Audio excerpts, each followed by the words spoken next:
हरे कृष्णा। अपरा एकादशी की बहुत बहुत शुभकामनाएं। अपरा एकादशी जो कि 3 जून को पड़ने वाली है, 3 जून को 2024 में। तो जब एकादशी जो वैष्णव एकादशियाँ होती हैं, उस वो दशमी मिश्रित एकादशी पर नहीं रखते वैष्णव। दशमी से जो एकादशी मिश्रित होती है, वो हमारे पुण्यों का नाश करने वाली होती है।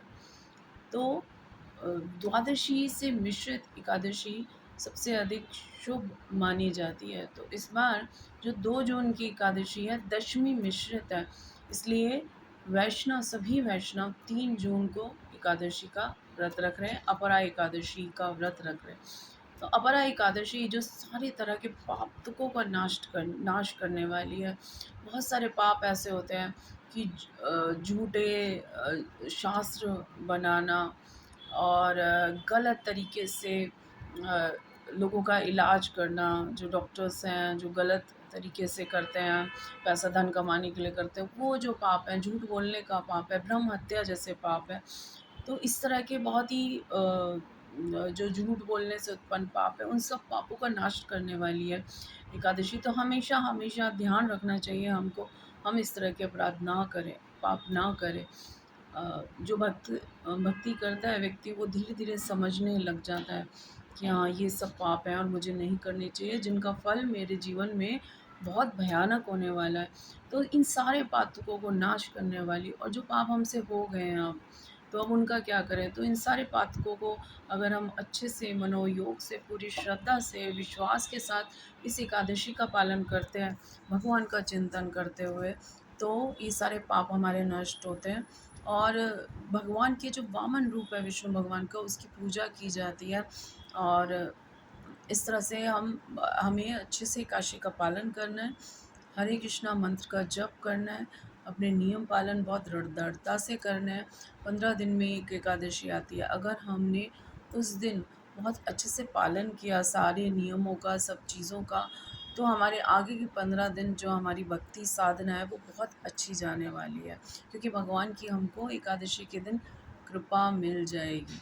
तो एक्स्ट्रा डिस्काउंट एकादशी पे हमें मिल रहा है, किसका? कृपा का। साधना तो हमें ज़रूर बहुत अच्छे से करनी है।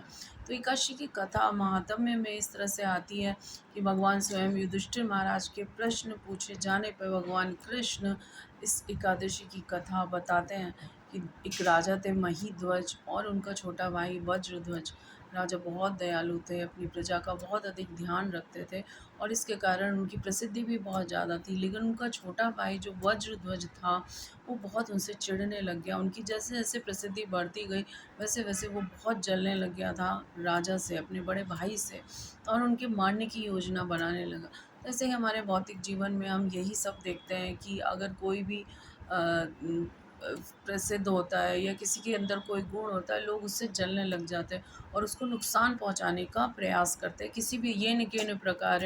तो ऐसे ही वज्रध्वज था जो अपने भाई से जलता था, उनको मारने की योजना बनाता था, और एक दिन उसने अपने बड़े भाई को मार दिया, और मार कर उसने एक पीपल के पेड़ के नीचे उनको गाड़ दिया। लेकिन क्योंकि उनका शरीर नहीं छूटा इस तरह की मृत्यु के कारण, तो वो उसी पेड़ पे भूत बनकर वास करने लगे और बहुत कष्टों को भुगतने लगे, क्योंकि भूत योनि जो होती है बहुत कष्टदायक होती है।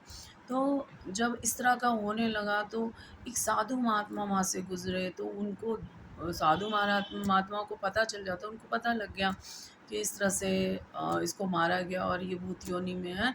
तो उन्होंने उनके कल्याण के लिए, है ना, कहते हैं ना, भक्त बड़े दयालु होते हैं, जीवे दया उनके हृदय में होती है, हर जीव के प्रति दयालु होते हैं। तो उनको कष्टों से बचाने के लिए, इस भूत योनि से बचाने के लिए अपरा एकादशी आ रही थी, तो उसका व्रत का उन्होंने कहा कि आप इस व्रत का पालन कीजिए, इससे सारे पाप नष्ट हो जाएंगे।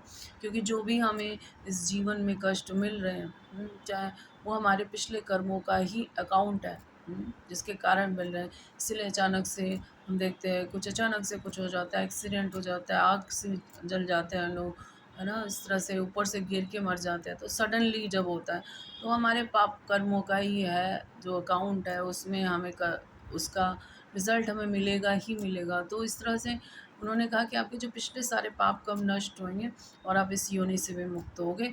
भूत योनि से। तो इस तरह से उन्होंने अपरा एकादशी का पूरे मनोयोग से, पूरे ध्यानपूर्वक, पूरे चिंतन से इस एकादशी का पालन किया और पूरी तरह से इससे मुक्त हुए।